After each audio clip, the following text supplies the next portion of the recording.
I knew something was off the second he looked at me in the rearview mirror. Not in a creepy way, more like he was trying not to look too long, but kept failing. And honestly, I was too drained to care. It had been one of those nights. Work running late, friends canceling plans last minute, me stuck downtown standing in the cold because I'd missed the last bus by 30 seconds. I just wanted to go home, collapse on my bed, and forget the day ever happened. But that's not what happened. Not even close. I ordered an Uber and climbed into the back seat of a dark gray Toyota that looked way too clean for a guy driving on a Saturday night. The driver was built, broad shoulders, tight black t-shirt, short dark hair, a jawline that could cut glass, and his voice, low, smooth, almost too calm for midnight. "You headed home?" he asked, glancing at me through the mirror. "Yeah, long day," I muttered, slumping back. He nodded like he understood something deeper than I said. We pulled away from the curb, and the quiet hum of the engine filled the car. I watched the city fade outside the window. Neon lights, empty sidewalks, the occasional drunk couple arguing about nothing. I was starting to relax until I noticed we weren't taking the usual route. At first, I thought maybe traffic ahead was bad or he was following GPS. But then the road got quieter, narrower, less streetlights, more trees. The kind of road people only drive on purpose. I sat up a little. "Hey, this isn't the way home?" He didn't look startled. Didn't jerk the wheel like someone who'd made a mistake. He just exhaled slowly. "I know. I just needed a minute." "A minute?" I repeated, my pulse picking up. "For what?" No answer. Only then did I notice something strange. His hands weren't gripping the wheel tight, like he was stressed. He was relaxed. Too relaxed. Like he'd been thinking this through. When he finally spoke, his voice was softer than before. "I saw you earlier, before you got into the car." My stomach tightened. "What?" "You were sitting on that bench outside the cafe. You looked—" His jaw flexed. "Upset," I blinked. "So you drove me into the woods?" He breathed out a laugh, shaking his head. "No, that's not— Listen, I'm not trying to freak you out. I'm not that guy. He hesitated, running a hand through his hair before finishing quietly. "You look like someone who shouldn't be walking home alone tonight." Something in his tone made my chest tighten. Not in fear, but in something else. Something I didn't want to unpack yet. The car slowed, rolling to a stop at the side of the empty road. The only sounds were the ticking of the cooling engine and my heartbeat pulsing in my ears. Streetlights were long gone. Only the moon lit the inside of the car, painting shadows across his face. He turned in his seat, actually turned, so he was half facing me. His eyes were dark, steady, searching my expression like he was afraid of what he'd see there. "I'm sorry if this is weird," he said quietly. I needed a moment to ask you something, and I didn't want to do it with someone else climbing into the car right after." My breath caught. He wasn't angry. He wasn't threatening. He looked nervous. Nervous, like I was the one who made him uneasy. "What did you want to ask?" I said, my voice smaller than I intended. He swallowed. His hand tightened around the steering wheel, then released as if forcing himself to relax. "Are you okay? Like, really okay?" The question hit harder than I expected. No one asked that anymore. Not like they meant it. But he did. I could see it in the way he watched me, waiting, like my answer mattered. "I had a rough day," I admitted, surprising myself. He nodded slowly, eyes softening. "Yeah, I could tell." A beat of silence.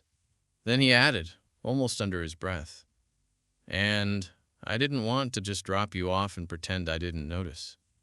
My chest felt warm in a way that had nothing to do with the car heater. But before I could say anything else, he reached toward the center console, hesitated, and then placed his phone screen up where I could see it. The Uber app was paused. Timer frozen. Ride still active. He wasn't kidnapping me. He wasn't trying anything dangerous. He was giving me space. A private moment. On purpose. "I can take you home right now," he said gently. "Just say the word." I should have said yes, but I didn't. Because something in the way he looked at me, like he'd been holding something in since the moment I stepped into the car, made me feel something I hadn't felt in a long time. Wanted, seen, And then he said the words that changed everything. "There's something else I need to tell you, but only if you want to hear it." My heart pounded. "What is it?" I whispered. He looked at me, really looked at me, his jaw tight, his breathing uneven. And that's when he said, "When you got in my car tonight, you weren't the only one who felt something." The night outside was silent, but inside that car, everything was suddenly way, way too loud. The moment he said that, "You weren't the only one who felt something," I swear the air inside the car shifted. Like the temperature jumped to 10 degrees or the windows got smaller. My heartbeat was so loud it practically echoed. I didn't know what to say. Did he mean it the way it sounded? Was I imagining things? He kept watching me, waiting, hands loose on his thighs like he was trying not to fidget. When I didn't reply right away, he exhaled and rubbed his palm slowly over his jaw. "Look," he said quietly, "I don't want to cross a line. You're my passenger. This is complicated." Complicated. Yeah, that was one way to put it. He turned his head, staring out the windshield like he was trying to talk himself out of whatever he was about to say next. "When I saw you tonight, sitting alone, you looked—" He hesitated, searching for the right word. "Lost. And I felt this pull. Like I needed to talk to you. I never do stuff like this, ever." A laugh escaped him, brief, breathless, almost self-mocking. "I've had drunks puke in this back seat, couples fighting, teenagers sneaking out. But you?" He looked back at me, eyes darker, voice lower. "You get in the car, and I can't even think straight." My mouth went dry. "What exactly did you feel?" I asked before I could stop myself. He inhaled sharply, like the question hit him harder than he was prepared for. He shifted in his seat, the leather creaking softly under him, his jaw tightening like he was debating honesty versus restraint. Finally, he met my eyes. "I felt protective of you," he said, each word deliberate. "That's why I didn't take you home right away. I wanted a chance to get to know you." And I know how insane that sounds. It didn't sound insane. It sounded unreal, impossible. But also, nothing about him felt dangerous. Not his voice, not his expression. If anything, he looked more nervous than I was. "So, what now?" I asked quietly.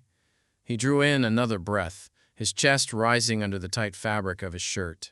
Then he shifted closer, not climbing into the back, but leaning just enough that the armrest between us suddenly felt like a very fragile barrier.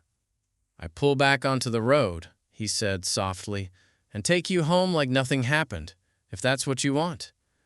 "And if it's not what I want?" I asked. He froze. His eyes flickered down toward my lips for just a moment. Just enough for me to notice, just enough for something in my stomach to twist. The tension was thick now, almost suffocating.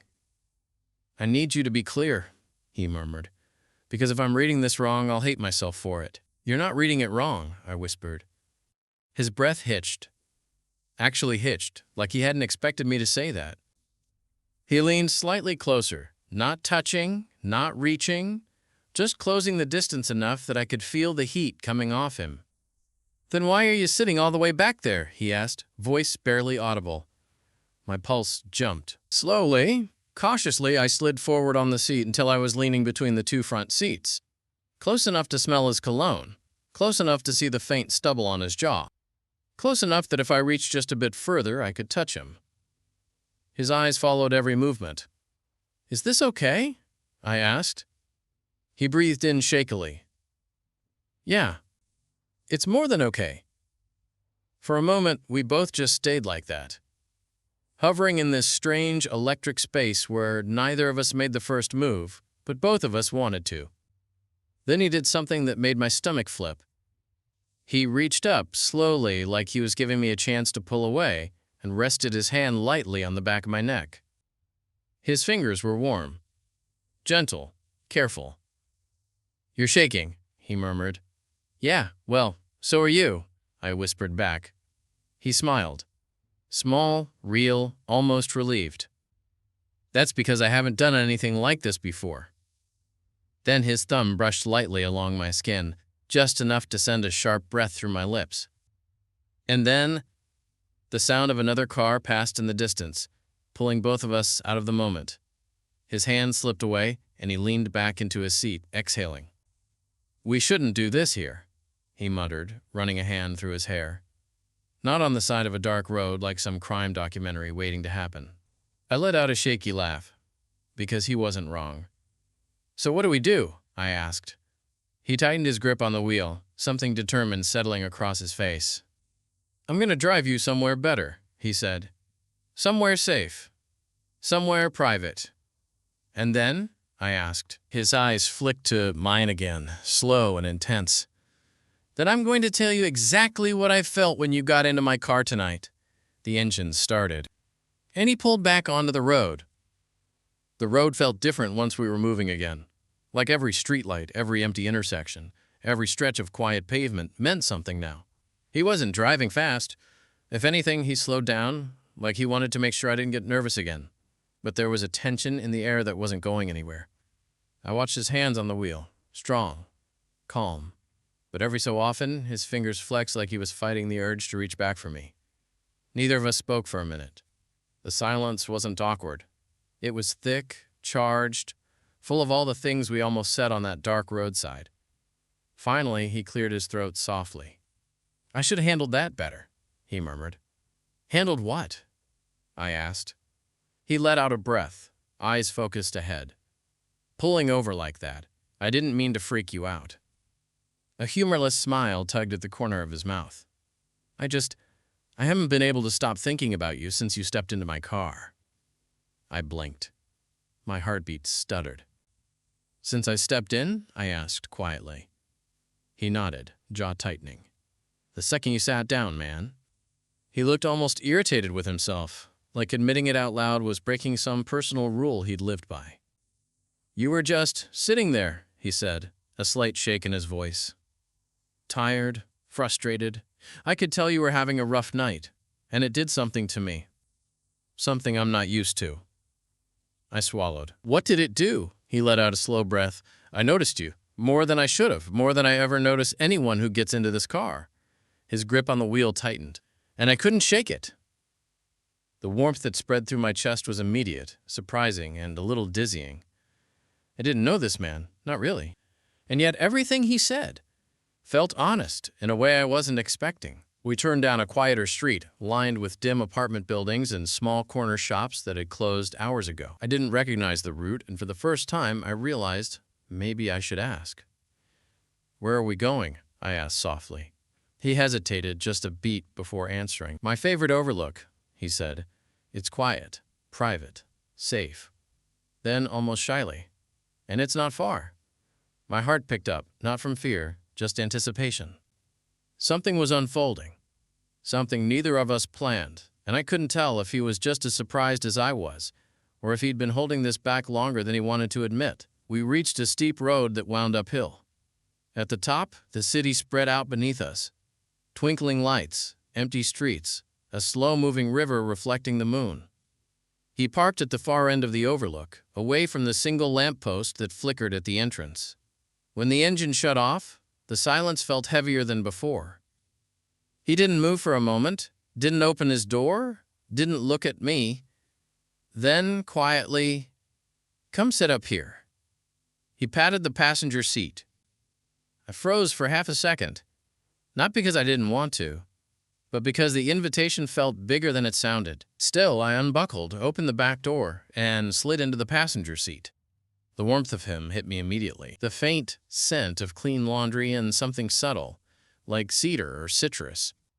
He exhaled when I settled next to him, like that tiny distance between us had been driving him crazy. For a long moment, we just stared at the city. His hand rested on his thigh, close. So close, I wondered if he'd done it on purpose. Then he finally turned to me. "What I felt," he started, voice low, hesitant, "was attraction." The word hung between us, heavy and undeniable. "Attraction?" I echoed. He nodded once, slowly. "Yeah." He looked almost ashamed, like he expected me to judge him. I'm not usually like this," he said quietly. "I don't pick up guys. Hell, I've never even—" He cut himself off, exhaling sharply. It's new, he admitted, voice rough. You're new. The way you make me feel is new. And that's why I didn't want to just drop you off like nothing happened. My breath faltered. His eyes flicked to my lips again. Longer this time. I keep thinking about what you said back there, he murmured. About me not reading this wrong. He shifted slightly closer, the space between us shrinking to inches. Was that real? His voice dropped. Tell me it wasn't just the moment. I didn't even hesitate. It wasn't. His breath left him in one slow, shaky exhale. He leaned in a fraction. Not enough to touch me, but close enough that I felt the heat of him. The careful restraint tugging at every line of his body. I want to touch you, he whispered, but only if you want it to. My voice barely worked. I do. He closed his eyes, just for a second, like he needed the courage. Then he opened them again. No hesitation, no confusion, just a deep certainty that sent a shiver down my spine. Come here, he murmured, his hand lifting slowly, reaching, stopping just shy of my jaw, waiting for me to bridge the last inch. The city glowed beneath us. The car was warm. His breath was warm. And everything was about to shift. His hand hovered just shy of my jaw, close enough that the warmth from his fingers brushed my skin, but not quite touching, like he needed my permission to cross that last inch. His breathing was slow but unsteady, the kind that came from holding something back for way too long. I didn't make him wait. I leaned in that tiny bit, letting my jaw meet his fingertips. He inhaled sharply. That was all he needed. His fingers slid along my jawline, tracing it with a careful, deliberate pressure that made every muscle in my body tighten. No rush. No sudden move. He touched me like he'd been imagining it but hadn't dared to believe he'd actually get to do it. I've wanted to do this since you got in the car, he murmured. My breath caught. You barely looked at me. He gave a slow, shaky smile. That's exactly the problem. His thumb grazed my cheekbone, and the gentleness in that tiny movement hit harder than anything else tonight. He shifted in his seat, turning fully toward me, knee brushing mine. The moment his leg touched me, he paused, watching for any hesitation. There wasn't any. I leaned closer. He let out a breath that sounded like relief and something deeper, something he'd been swallowing down for longer than he wanted to admit. You're making this really hard to play cool, he whispered. Who said you have to play cool? I replied, my voice low. That made him smile. Small, but real. Then his other hand came up, resting lightly against the back of my neck, thumb brushing the soft spot under my ear. It sent a shiver down my spine. Tell me something, he murmured. What? Did you feel it too the second you got in? I swallowed. Yeah, I did. His jaw tightened, like that admission hit him harder than he expected. His face moved closer, slowly, impossibly slowly, until his forehead almost touched mine. You have no idea how good it is to hear that. His nose brushed mine, barely, just enough to draw a sharp breath from my chest. Then he pulled back, just a fraction, eyes searching mine with a kind of intensity that made the world outside the car shrink until it didn't seem to exist at all. I don't want to rush you, he whispered, but I need to know what you want from this. I want you to keep going, I said before I even thought about it.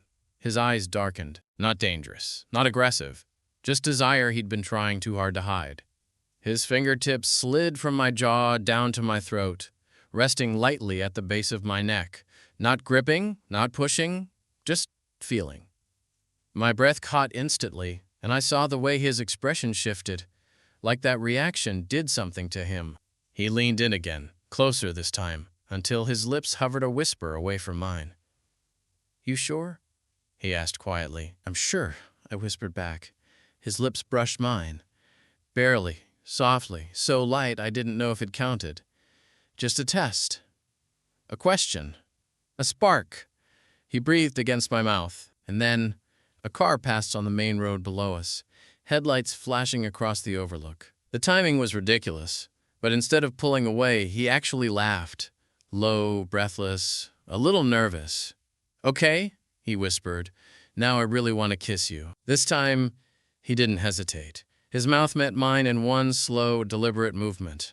Warm, careful, almost reverent, like he'd been thinking about this for far too long. The kiss wasn't rushed. It wasn't messy. It was the kind of kiss that makes your chest tighten and your stomach drop all at once. His hand slid to the back of my head, pulling me closer, just enough to erase any space between us. When he finally pulled back, his forehead rested against mine, breath heavy. God, he murmured, I should not be doing this on the job. Want me to report you? I teased softly. He laughed again, the nervous edge gone now, replaced by something deeper, more confident, more certain. If you do, he whispered, make sure you tell them it was worth it. He kissed me again, deeper, slower, more sure of himself now, like he finally understood I wasn't going anywhere. His hand wandered down, tracing my shoulder, my arm, stopping just above my wrist. He held it there, thumb slowly stroking the inside of my forearm, his breathing harder now, more uneven. But then he froze, like a thought hit him mid-touch. He pulled back just slightly, still close, still warm, still touching, but searching my eyes with a seriousness that hadn't been there a moment ago. Can I ask you something? He murmured. Yeah, anything. He swallowed once, voice dropping even lower. Do you want to stay with me for a bit? Off the clock. Just us. Not driver and passenger. My pulse jumped. You mean now? I asked. He nodded, eyes steady. Yeah, now. A beat. But only if you want to. The city lights glowed beneath us. His hand tightened gently around mine. His lips were still warm from kissing me, and things were only getting more intense. For a moment, I didn't answer him, not because I didn't know what I wanted. God, I knew exactly what I wanted, but because the weight of the moment suddenly hit me hard. This was really happening. His hand was still around my wrist, warm and firm, thumb brushing slow circles into my skin like he was trying to reassure both of us. His face was so close I could see the tiny freckles across the bridge of his nose, the faint stubble along his jaw, the slight rise and fall of his chest as he waited for my answer. He wasn't playing, he wasn't guessing. He was asking. You want this? I whispered, almost disbelieving. His eyes softened. If I didn't, I wouldn't have pulled over, twice. That made my stomach do something ridiculous. I leaned in slightly, just enough so he knew I wasn't second-guessing anything. Yeah, I said quietly. I want to stay. The reaction he had, I wasn't ready for it. His shoulders relaxed all at once, like he'd been holding his breath since the moment he first touched me. His hand left my wrist only to slide up my arm, slow, deliberate, and settle at the back of my neck again. Okay, he murmured, voice low, steady, almost relieved. Then you're staying. He reached forward and turned off the Uber driver mode on his phone. The screen went dark. Suddenly, the car didn't feel like a rideshare anymore. It felt like a private space the two of us had chosen on purpose. The moment the app closed, he shifted closer again, his knee brushing mine. Intentional this time, not an accident. I've never done this before, he said softly. With a guy. I nodded. I know. He gave a small, breathy laugh. Does it show? Only in the cute way, I said before thinking. He looked down, smiling, shaking his head. You're gonna drive me crazy, he murmured. Then he leaned in and kissed me again. This kiss was different. Not testing, not cautious, not questioning. This one was hungry. His hand slid deeper into my hair, pulling me forward gently but firmly. Our lips moved together easier this time, his confidence growing with every second. When his tongue grazed my lower lip, tentative but hopeful, I opened for him, and he let out this low noise that I swear I felt in my chest. He shifted even closer, the center console no longer a barrier, but something he kept pushing against, like he wished the space between us didn't exist at all. His other hand found my thigh, resting there, warm and solid, thumb pressing into the muscle. Not wandering, not rushing, just claiming space he'd been imagining taking all night. You feel incredible, he whispered against my mouth. My breath shuddered. You too. He kissed me slower then, almost like he wanted to savor it, pulling back just enough to look at me before leaning in again, but then he paused. Just barely, his lips still brushing mine. "You okay?" he murmured. "I don't want to cross any lines." "You're not," I whispered. He smiled against my mouth, exhaling in relief. "Good," he said, "'cause I really don't want to stop." His hand slid a little higher on my thigh, squeezing lightly. My pulse jumped. His eyes drifted down to my mouth again, then lower, to my chest, rising and falling fast under my shirt. He leaned back just enough to really look at me. "You're shaking," he said quietly. "So are you." He laughed, soft, breathless, and traced a thumb across my lip. "I pulled over because I couldn't focus on driving anymore," he admitted. "Not with you behind me. Not with the way you were sitting there breathing like that." I swallowed hard. "Like what?" His eyes darkened. "Like you wanted me to touch you." A wave of heat washed over me so suddenly I had to grip the edge of the seat. He smirked the faintest bit, not cocky, just emboldened. "I wasn't imagining it, was I?" His voice was low, rougher now. "You wanted this too, before I even said anything." I nodded slowly. "Yeah, I did." His grip on my thigh tightened just enough to send another jolt through me. "And do you still want it?" he asked. My voice barely worked. "Yes." "Good." He leaned in, breath warm against my ear. "Because I'm not done." A shiver ran straight down my spine. Then he pulled back just far enough to meet my eyes again, waiting, checking, making sure every second. "You want to move to the back seat?" he asked softly. "It's more comfortable, and I want you closer." My breath hitched. The city lights sparkled outside. His hand stayed warm on my thigh, and everything about him said he meant every word. When he asked if I wanted to move to the back seat, something inside me tightened. Not in fear, but in anticipation that hit so deep, I felt it in my chest. He wasn't pressuring me. He wasn't assuming. He was inviting me. The way his hand stayed warm on my thigh, just heavy enough to remind me he was there, but gentle enough to let me pull away if I wanted. God, it made me want him more. I swallowed, feeling my heartbeat in my throat. "Yeah," I said quietly. "Let's go to the back." His eyes darkened, not wild, not rushed, just relieved, like he had been hoping I'd say yes but wouldn't have pushed if I hadn't. "Okay," he murmured. "Come on." He slid out of the driver's seat first, stepping into the cool night air. I watched the silhouette of him walk along the side of the car, pass by my window, and open the back door. Interior light spilled over the seats, soft and warm.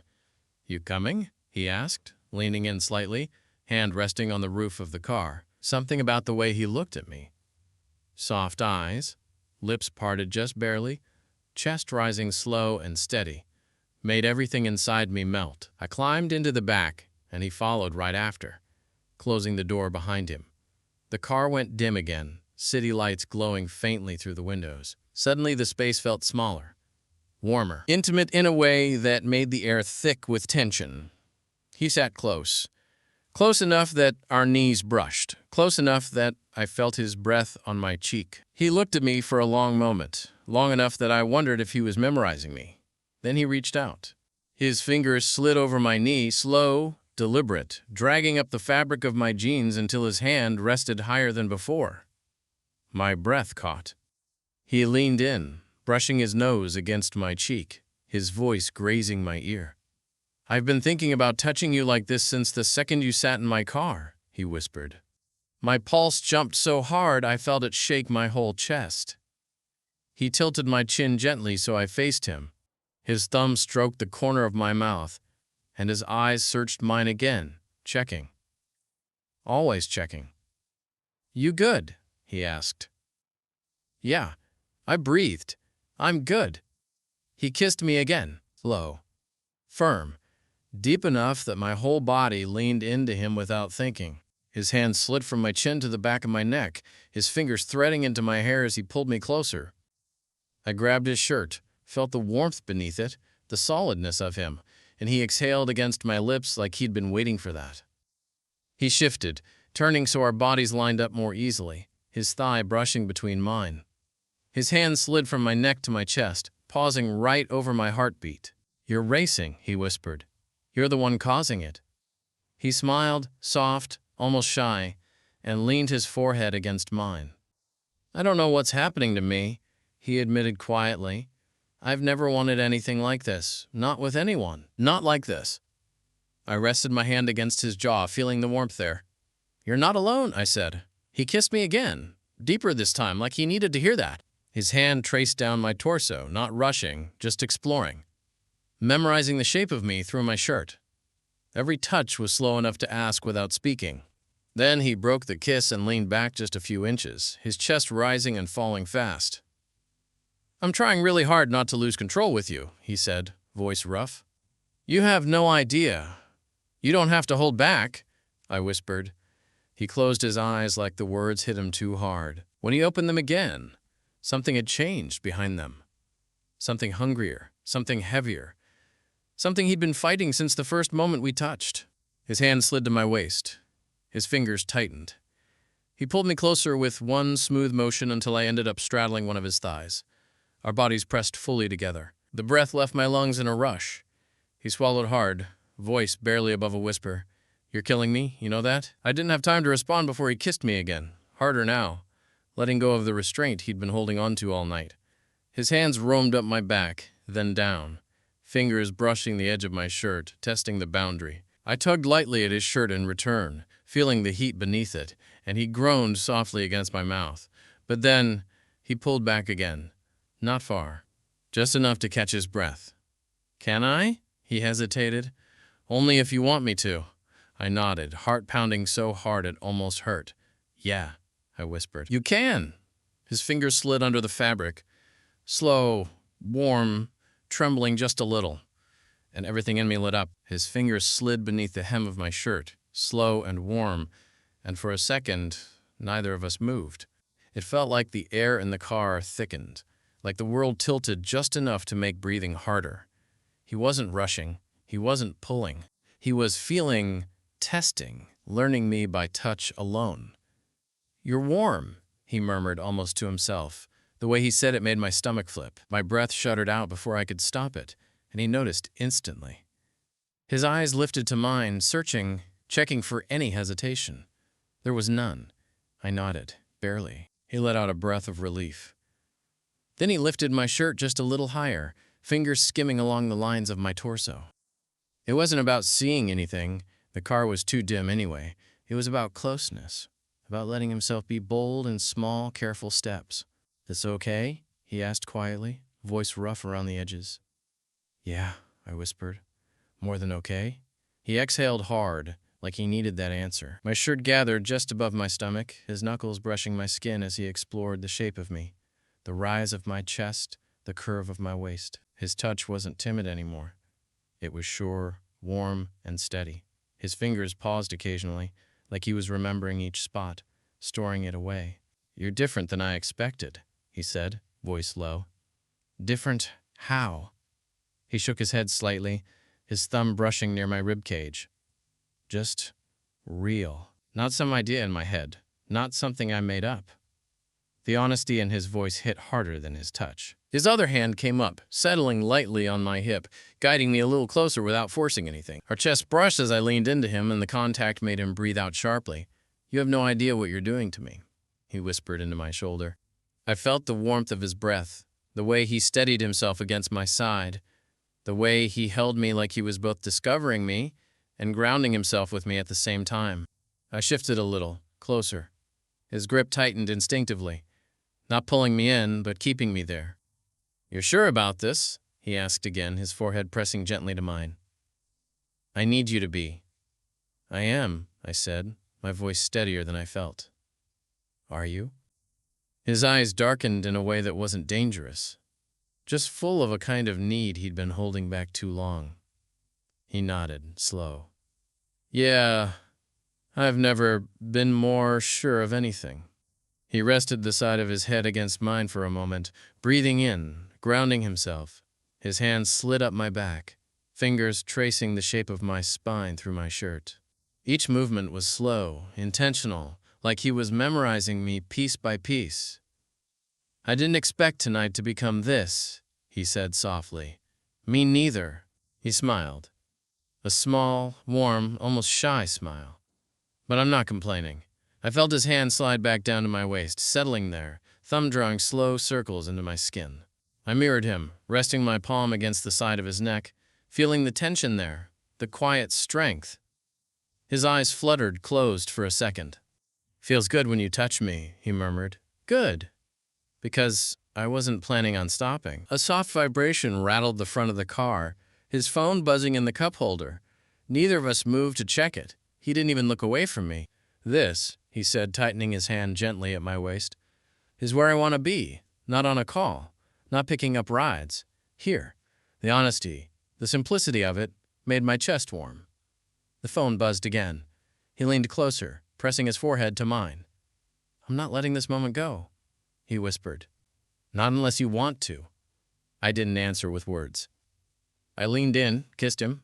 Soft at first, then deeper when he responded instantly, fingers flexing against my waist as his other hand slid up to cradle the back of my neck again.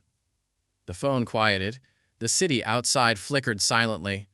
The world shrank to the warmth between our bodies. When we finally broke the kiss, he rested his hand on my chest, feeling my heartbeat, smiling softly. You want to stay with me a little longer? He asked. Not just here. After this. Tonight. My stomach fluttered, nervous, excited, real. Yeah, I said quietly. I do. He breathed out, relieved, almost grateful. Good, he whispered. Because I don't really want to let you go yet. He didn't let go of me right away. Even after the kiss faded into a slow, steady closeness, even after our breaths fell into sync, his hand stayed warm against my chest, like he needed to feel my heartbeat to believe this was real. Mine wasn't exactly calm either, and he noticed. His thumb brushed lightly across my sternum. You're still shaking, he murmured. I'm not used to being kissed by my Uber driver, I said with a half smile. He laughed, a real laugh, soft and unguarded. His forehead dropped to my shoulder, and for a moment he just stayed there. His breath warmed my collar. His fingers tightened on my waist, not possessive, just steady. You know what's crazy? He said quietly. What? I almost didn't go online tonight. My shift was supposed to end an hour before I picked you up. That hit me in a strange, warm place. A coincidence? Maybe. But it didn't feel like one. What made you stay out longer? I asked. He lifted his head, eyes flicking up to meet mine. I don't know, he said. I just felt like I shouldn't go home yet. The way he said it, low, honest, like he was trying to untangle the meaning while speaking, gave me goosebumps. And then you got in, he added. And suddenly it made sense. I swallowed, my throat tightening in a way I didn't expect. The car felt quiet, cozy, safe. Somewhere in the distance, the city hummed below us, but up here, in the dim interior of his car overlooking the lights, everything felt separate from the rest of the world. I leaned back slightly so I could see him better. So what happens now? He took a slow breath. Now, he said, voice steady, I want to actually spend time with you. Not as your driver, not as some random stranger who pulled over on a dark road. I want more than this moment. My stomach tightened, nervous and excited at the same time. You mean tonight, or longer? He shrugged gently, brushing a hand through my hair, a gesture that felt way too natural for how new this was. I don't know yet, he said honestly, but I know I don't want it to end when I drop you off. I felt myself smile, quietly, involuntarily. Me neither. His shoulders relaxed, his eyes softened. He leaned forward and pressed a slow kiss to my forehead. Tender, warm, something deeper than the heated urgency from before. His hand stayed at the back of my neck after, thumb brushing lightly at the base of my skull. Can I take you home? He asked. But not to end the night. Just so we can be somewhere that isn't the back of my car. The way he said it wasn't suggestive. It was intimate, hopeful, grounded. Yeah, I whispered. Take me home. He smiled, small but meaningful, and squeezed my knee once before pulling his hand away. The air felt cooler immediately, and he must have sensed it because he rested his hand on my thigh again as he started to shift back to the front seat. "Stay right there," he said. "I'll open your door." For some reason, that simple gesture made my chest warm. I slid to the left side while he stepped out. A moment later, my door opened, and he leaned in with that same soft smile, the one he hadn't shown at the beginning of the ride. "Let's go," he said. We took our seats. Me in the passenger seat this time, him behind the wheel, and everything felt different now. His hand brushed mine as he reached for the gear shift. Not by accident. He didn't apologize. He didn't pull away.